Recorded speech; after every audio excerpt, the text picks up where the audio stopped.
All right, welcome back, everybody. It is another RomaPress podcast. We hope you are doing well as we get to do the requiem for the Azzurri in the Euro competition. We will get to that in a moment, though. But of course, as always, thank you to all of our wonderful patrons. If you would like to join, patreon.com/RomaPress, early access to episodes, other things as well. I did an update on Ricard's door recently.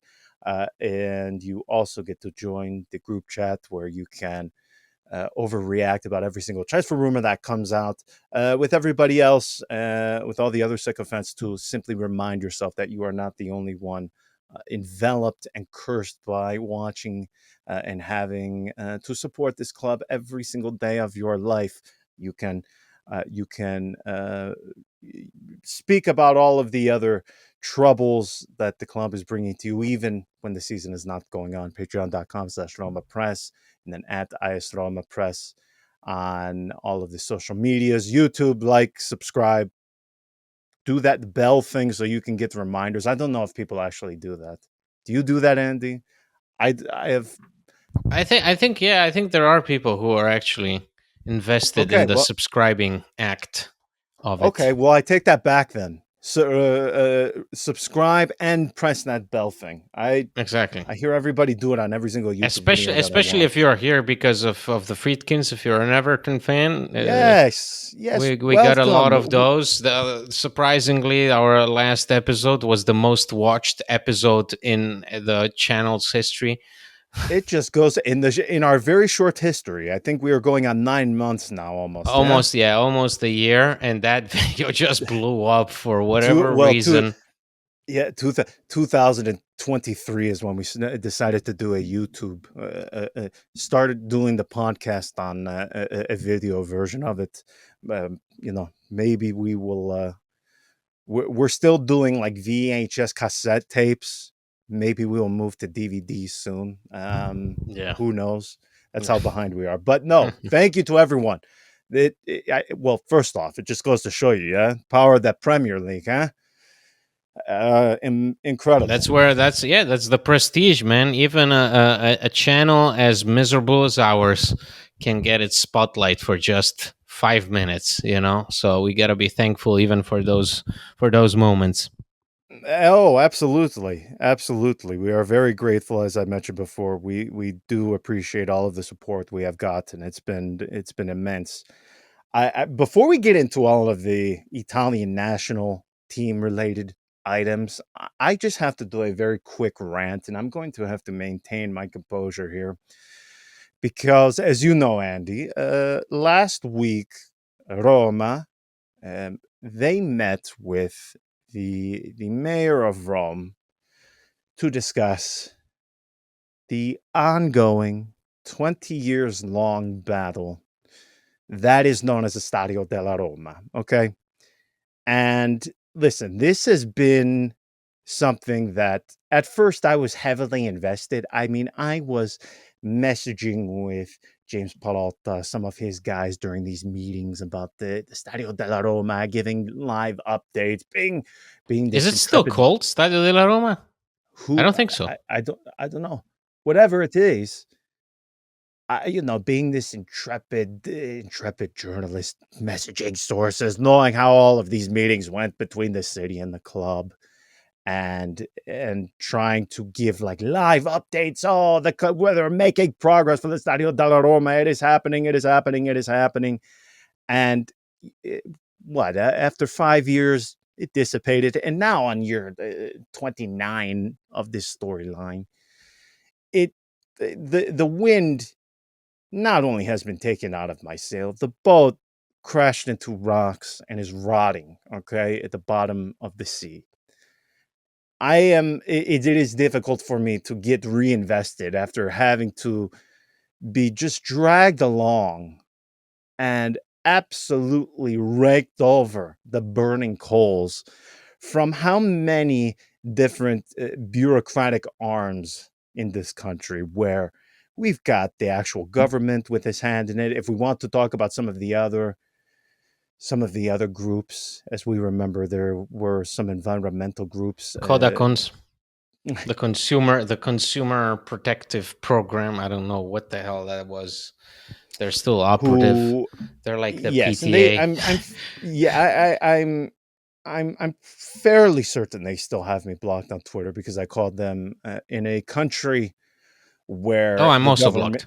Yeah. yes, where I believe my exact tweet was, in a country where there are groups and agencies renowned for their uselessness to stand above and stick out for being more and considerably more just pathetic and a waste of time than the rest. You really have to stick out, and that's what they did. But anyway, that's my long way of saying this has been the longest story that is really a non-story for this long, because the fact of the matter is not a shovel has not been put into the ground, a brick has not been laid, Although concrete is not. although although the official end date for this project is still this godforsaken 100th anniversary, right? The centenary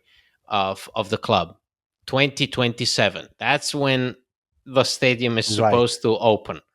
I don't see how that is happening. I don't see there are, and whenever you get these updates, it's always been miserable. You never know. You always get these same three people talking. You always see the same photos of the same spokesperson for the mayor's office or the mayor himself, always saying the same things. The project is ongoing. Now it's up to the club, and now this and now that. But concrete action, no. So as you were saying before, there's the only reports that we get so far is the club have met with the mayor. That's as far as we can go. Okay, so they meet last week, and anytime this sort of stuff happens, the city loves to they like to pat themselves on the back. When there is anything in regards to even the most, and I wouldn't even consider this progress, but any updates in regards to the Stadio della Roma, when they meet with the club, the city wants to ensure that everybody knows, that every single media outlet is aware, and that all of the details are neatly outlined for every single person to read. So I have been very outspoken about just bureaucracy in this country, and please stick with me. This is going to be very short. Don't hang up just yet on the video, okay? I promise I'm going to keep this short. Listen, in this country, nothing gets done to even to for a football club to get a stadium done, except if if you are Juve, and just suddenly you are able to get the approval, the designs, everything done completed in just a few short years. It's funny how that works. But outside of that, you have to just go through every single possible hurdle that you can't even foresee as a potential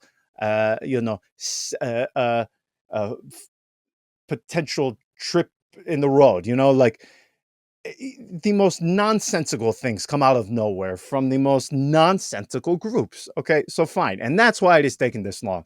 But getting anything done in this country, it is nearly impossible. Okay, even for if you have traveled to this country, you don't even have to be Italian to understand this. Like if you come into the country, like just getting through the airports, you have to commit assault on people just to get out.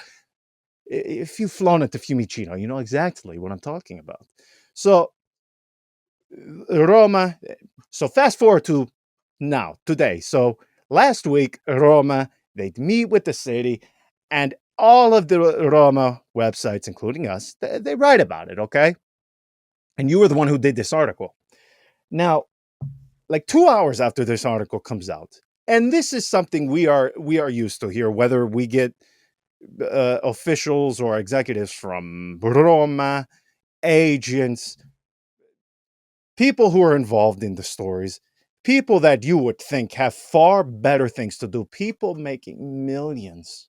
while you and I are sitting here on a YouTube on a weekend doing a YouTube podcast. Okay, people making millions. Okay, after a long, hard day's work. Okay, they are making millions. They are, for some reason, reading our website, which in a way I suppose I am flattered. Okay, but I get an alert because when somebody submits a form to contact us, we get an alert, and I open it, and it was a mixture of wanting to scream and to cry because this came in at 8 p.m. in the evening. Okay. It is from the press officer for the mayor's office, like for the city of Rome, the head of media. And he writes to us saying there were some inaccuracies in the story. By the way, very they didn't change the substance of the article. It was Roma met with the mayor's office and they talked about the stadium. Okay, fine. He took issue with one of the things written in the article, and he says, "If you could kindly update it, we would greatly No, he appreciate it." said he And said he said he said it was a phone call. yes, he said it was a phone A call, a phone call phone between meeting. a phone call between CEO Lina Soloco and the mayor. Although all the other Italian stories that reported on that just said there was a meeting between the two Yes, parties, and that small detail was the one that this press officer took issue with on a Monday evening at 8 o'clock, contacting us to request immediately to change the story.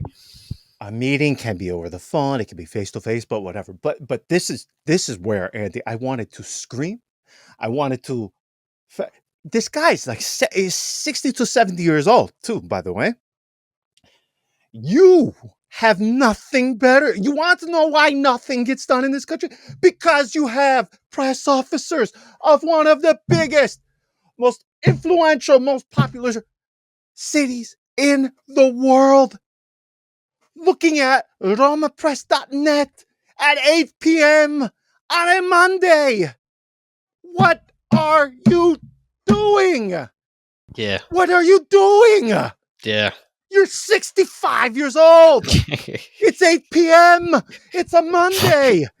It's been 15 years with this stadium, man. Not a single hole has been dug. A shovel has not been put into the ground. You're on RomaPress.net at 8 p.m. on a Monday. And not only are you reading the story, you are going to our page to contact us and to send me an email. Uh, for something that changes nothing in regards to the story. That changes nothing. There was contact between the two sides. Great. Okay, fine. Finito. You That was it. Yeah. like if you Okay. want, it just reinforces everything I ever say about the bureaucracy, about Yeah. absolute the useful idiots. And Just speaking now, watch this segue. Speaking of useful idiots, Luciano Spalletti and Gabriele Gravina, oh man. two men who just sat down for a press conference in light of Italy's elimination from the round of 16 against Switzerland. John, mind you, against Switzerland. I think, A remember, Switzerland who dominated them, by the way. a Let's be very Switzerland who clear. who didn't allow Ran Italy a over them. single shot on goal. Yes. A Switzerland that seemed like a mixture between Manchester City and Pep Guardiola's Barcelona. Um, this, for my money, is one of the lowest points that the Italian national team has granted us, and there's been a few low points, including two missed World Cup participations, right? Yeah, I mean, Ventura going on to Sky Sport and Vin- being interviewed as he gets onto the plane, and they ask to him, "Are you going to step down?" And he says, "Oh, I need to think about listen, it." Let's. listen, Ventura compared to what Luciano Spalletti showed during this tournament, in my opinion, Ventura didn't do even that bad, because given Mm. who Luciano Spalletti is and what he was coming off of, uh, Oh,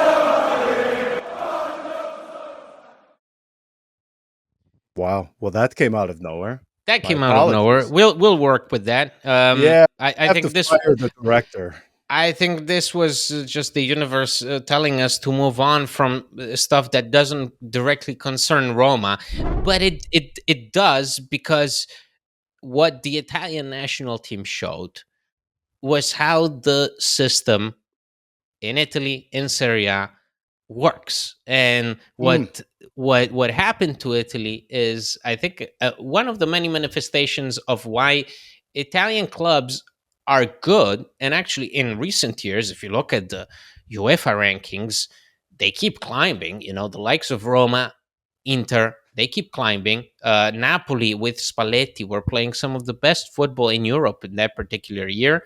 Um, Milan have also been good.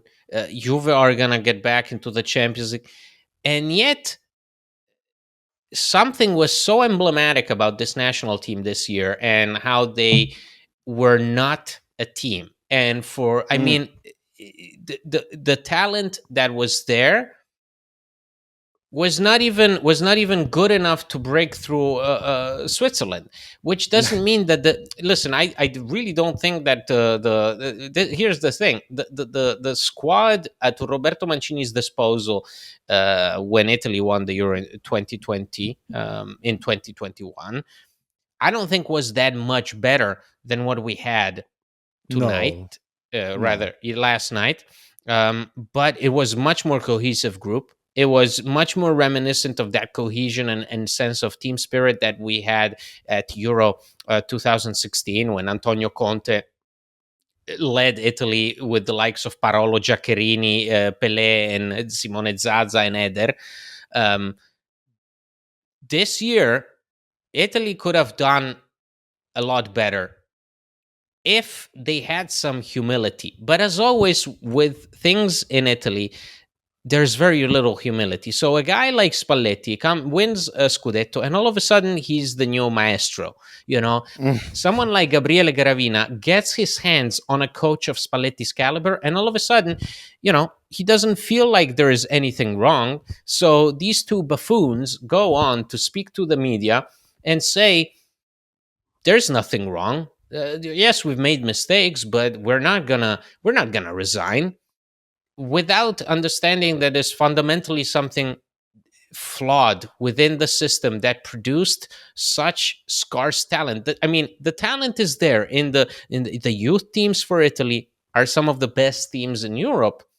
What yes. happens is that very often the clubs fail to give them value, first of all. Second of all, you have these youngsters who for some reason get these 30 million euro price tags. Nobody ends up buying them. They end up in the gutters. Think about someone like Domenico Berardi. Now, that's just an example of a player who, when he was young, was considered to have enormous potential. But what did Sassuolo do? Sassuolo kept asking unbelievable figures for him. Unbelievable figures. For a homegrown talent, just because of that, just because he was showing good things, scoring abilities, dribbling, a team that was fighting to avoid relegation was asking for millions and millions for a guy like Domenico Berardi. Think about Andrea Belotti. 7 years ago, the guy was 23, and Torino were asking for 100 million for him. Okay, now where is Belotti going to play next season? He's going to play at Como. Okay, because for years he was stuck in a place that just didn't allow him to express himself. Why? Because they failed to nurture. So even with the little talent at their disposal, Italian clubs failed to cultivate that talent. What we saw in Italy, Switzerland, is that it's a lack of humility. It's players who feel too confident for the little that they've shown. Because, with the exception of Barella with Inter this year, perhaps, okay, Di Marco with Inter this year, who else was coming off a really remarkable season in that starting 11? Fagioli, who got suspended for betting on games, you know? Who else? Darmian, who for some reason was again in the starting lineup. I mean, this guy was in the starting lineup in 2016. I don't think he's shown enough to be in the starting lineup 8 years later. So and what about the strikers? Do you know that, John? Not a single one of our strikers for Italy scored a single goal during this tournament. Not a single goal from strikers in this tournament. The problem is you have guys like Gianluca Scamacca who are coming off a really good year with Atalanta, and you, as Luciano Spalletti, fail to utilize him at all. Gianluca Scamacca looked like Mattia Destro on a Yeah, bad day, yeah, not yes, not Mattia Destro on a good day, on a bad day. So the the failure of this Italy team at this Euro was guaranteed. I felt it from the first game against Albania. These guys felt like they arrived somewhere, and yeah. Oh, it was, I and that is very emblematic of what you were saying about the Italian bureaucracy, about the Italian system, of these guys like Gabriele Gravina who have failed to achieve anything. I mean, Gabriele Gravina has been at the helm of FIGC since Ventura, since Italy failed to qualify for the World Cup. He's been think he's there. 70 now, 70 years old. He has to He's be. Hold old on. as hell. He's 70 years old. I was He's correct. Yes. witnessed some of the greatest failure in the history of the Italian national team.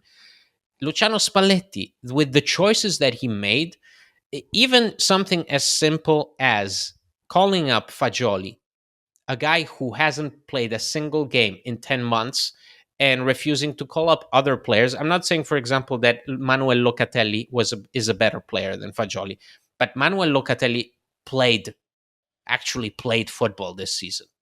Fagioli was sitting in a psychiatrist's office asking for meds against depression. Okay, and that's not a burn on Fagioli. That's a burn on Spalletti for not reading the human relations that are involved, that are necessary for a tournament. Because Spalletti, I think, got too comfortable with the idea that you have all the time in the world to improve a squad. Let's remind ourselves that it took him a first year with Napoli that was quite poor given the expectations, to then be able to build on that.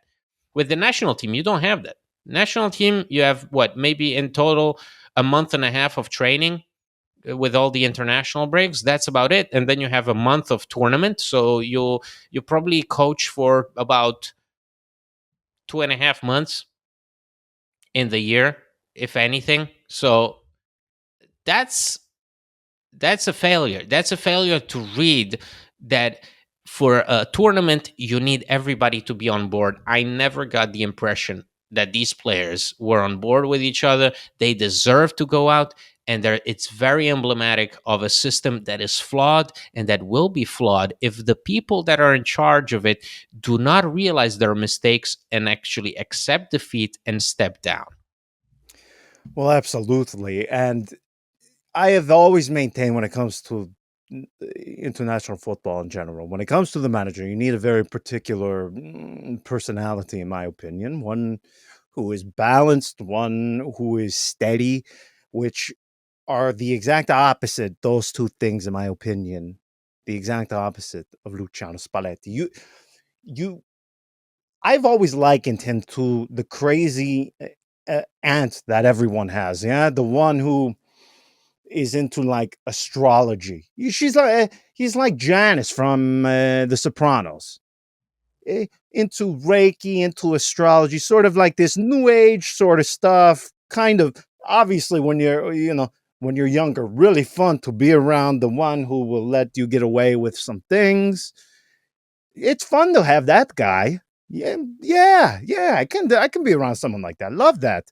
But we in certain instances though, you need that maturity. You need that that presence that you can rely upon, which I mean, this is a guy who, and no disrespect to him, but when he's not doing football, he's out on his vineyard chasing ducks around.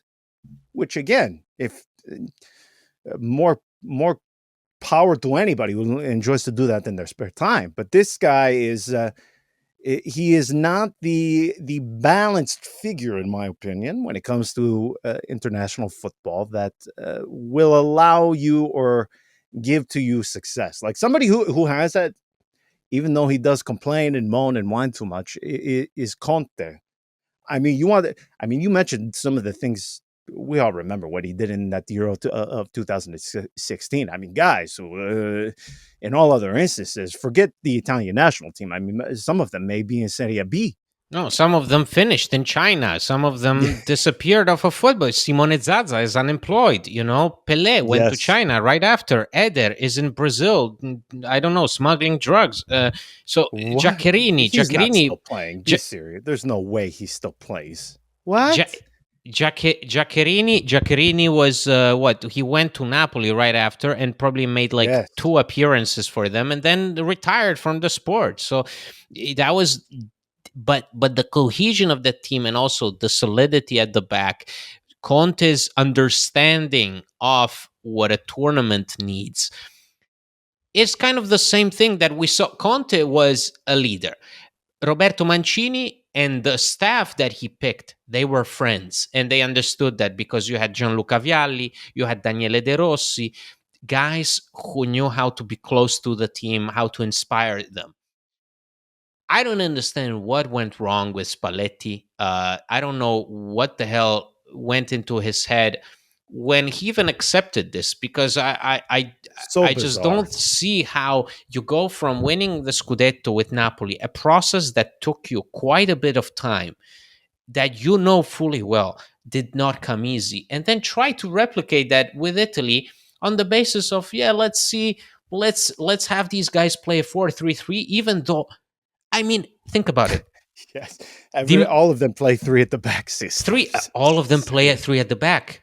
Federico Chiesa, Yes. Di Marco, Bastoni, Gianluca Mancini, Pellegrini.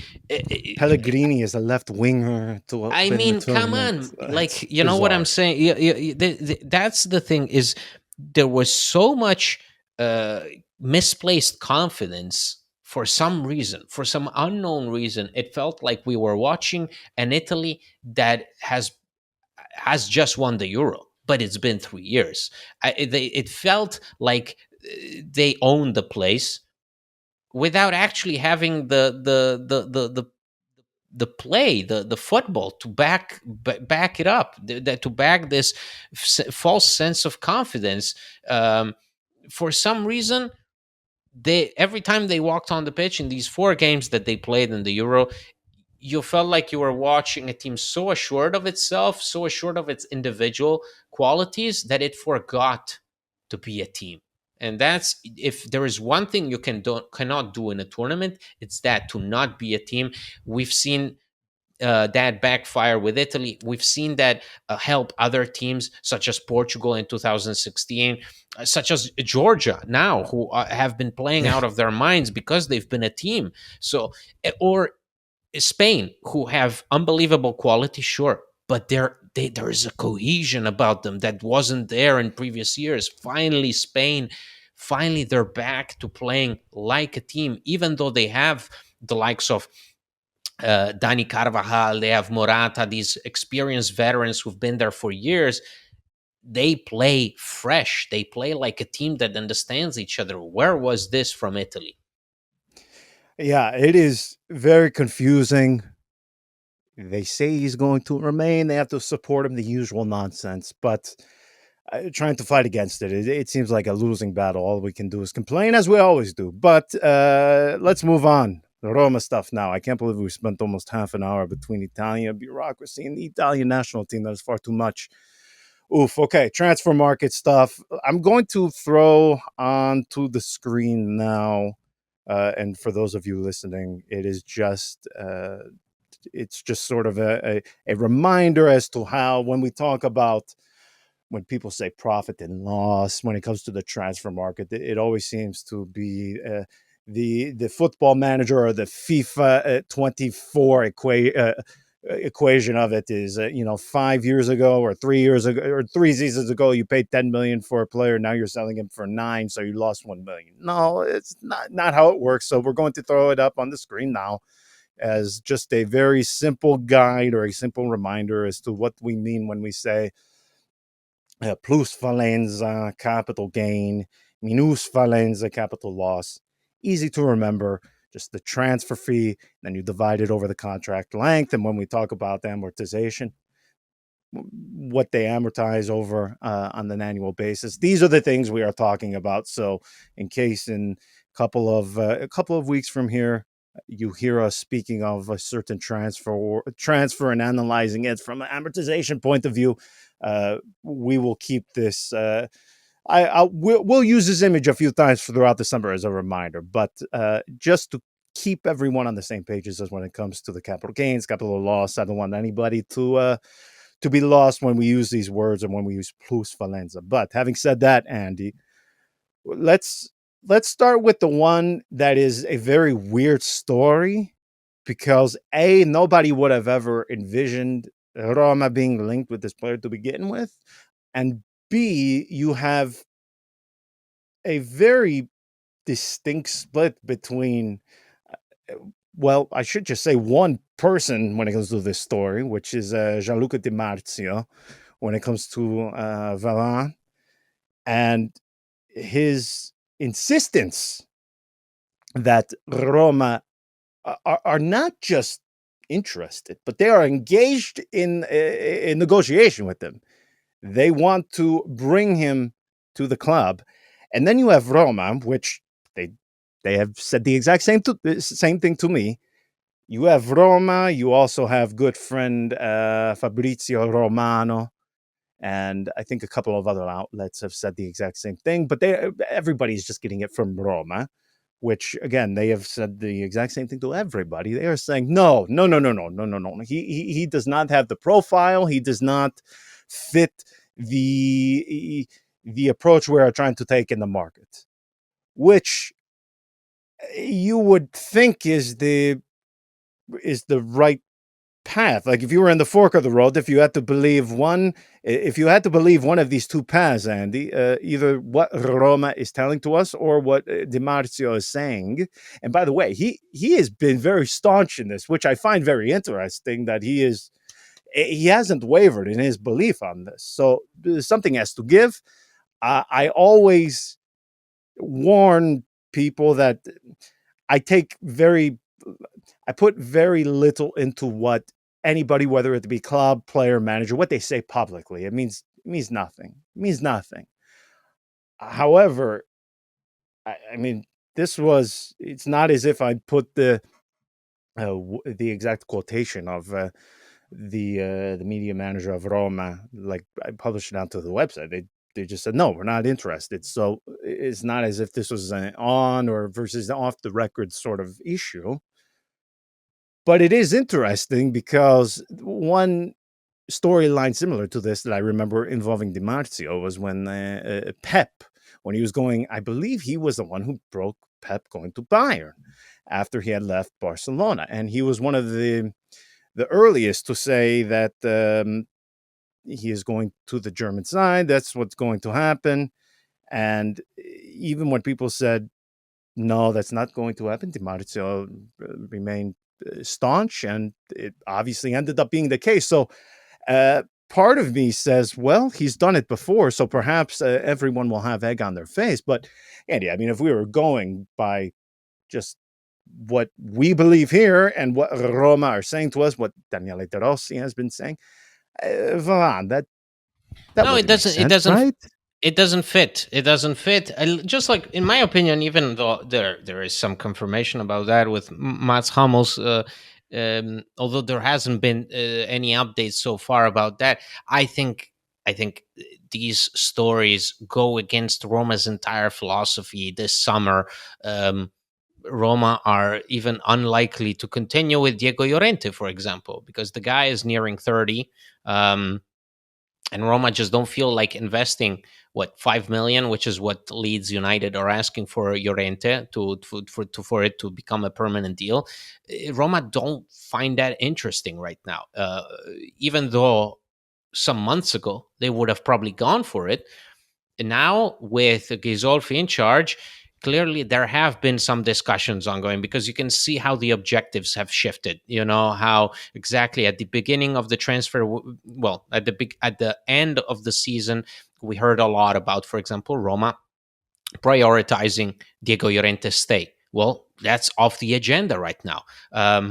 We saw Eduardo Bove going from being a mainstay, a player who Roma are willing to bet on in the future, to being a player that Roma would be open to selling, because the guy wants playing time, which he is unlikely to get on a regular basis from Daniele De Rossi. And Roma are like, okay, well, we're going to change our politics regarding this particular player. So Varane, in my opinion, just like Mats Hummels, does not fit the mold that Right. Roma are out there for right now. They don't want Roma have a clear mission in slashing that massive wage bill. That's not going to happen if you get a guy like Varane.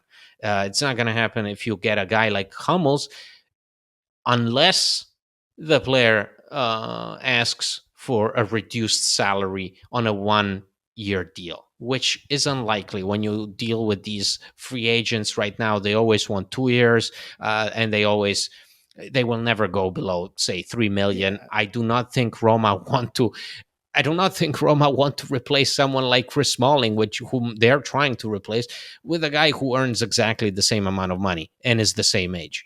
So there is a lot of noise around Roma. I think with Ghisolfi's arrival has mixed the cards for a lot of the members of the media, because a lot of these news stories are just pure speculation on stuff that was previously linked to Roma.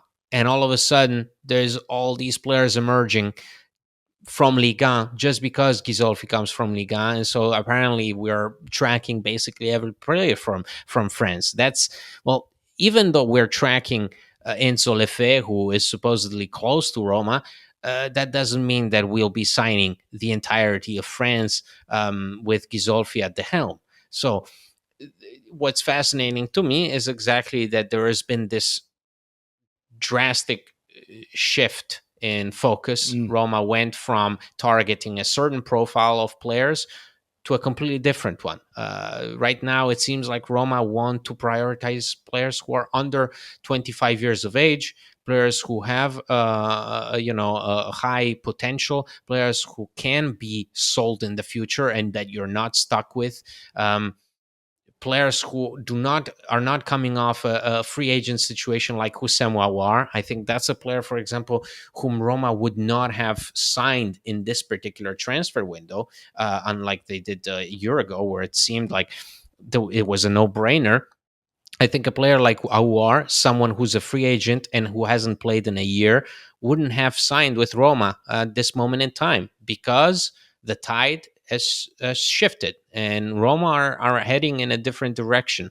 The direction is the famous word sustainability. And Enzo Lefebvre, I think, is the first addition of that philosophy. The Levante fullback, whom will be included in the Primavera, Buba Sangare, with the potential of including him in the first team soon, is also an example of that. A guy you pay a 1.5 million for a 16-year-old kid. Well, that means that you're making that the philosophy, the new philosophy of the club, Right. that kind of investment.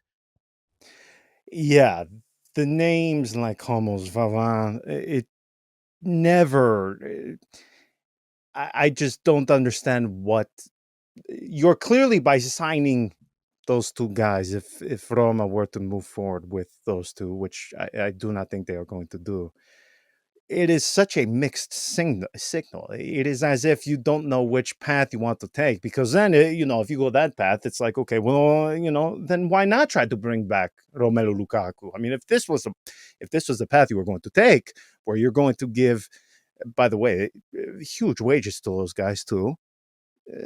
So then why is Lukaku out of the question? And that is something that when it comes to this new approach they were going to take, everybody from De Rossi, now Di Solfi hasn't spoken, doesn't won't even speak to anybody off the record. By the way, another Tiago Pinto, which I can respect the game. Okay, fine.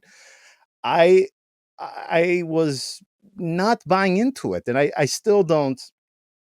I mean, again, if this was the path you were going to take, you do bring back Llorente. You do try to find a deal with Chelsea for Romelu Lukaku, but that just does not square with some of the things we have been hearing from them. And by the way, why would you take that path if, well, we saw it did not exactly bear the best of fruit last season with a new sporting or technical director with first full season of Daniele De Rossi. I think it only makes sense to try this Try new something new. approach. Yeah, Try it something just new. That's why it's been clear all along.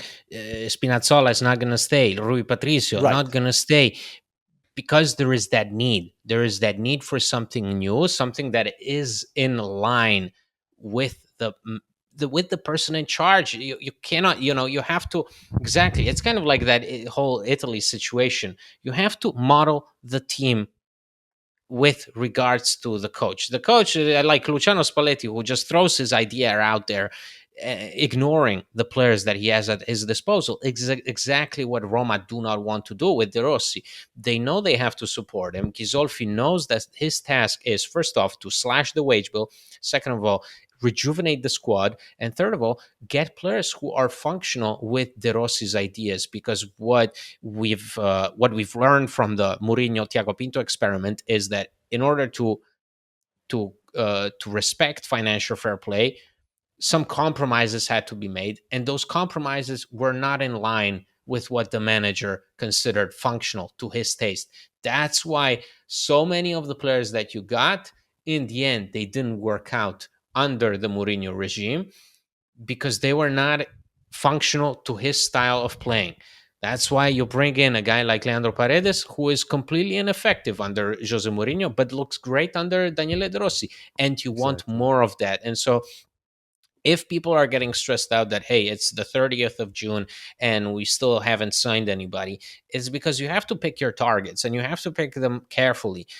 You don't want to make those mistakes that you made in the past. I mean, listen, Matias Vigna, Eldor Shomurodov were signed like that right after the gong. Rui Patricio was signed like that right after the gong. Does that mean that those deals worked out in the end? Well, for Patricio, it worked out for one season. For Matias Vigna and Elor Shmurov, it didn't. So what did you end up with in the long run? Nothing. So that's what Roma want to avoid. They want to make careful investments that then have a future, a concrete future at the club and beyond, and players who are functional to the manager who's sitting on the bench, not some idea of financial fair play. No, you are signing players who are compatible with what the manager wants. And that is the new philosophy. In my opinion, it's the right philosophy to have. It will be interesting to see how Roma shift their modus operandi under Ghisolfi. But again, as always, I'm trying to bring in the glass half full perspective. It's exciting.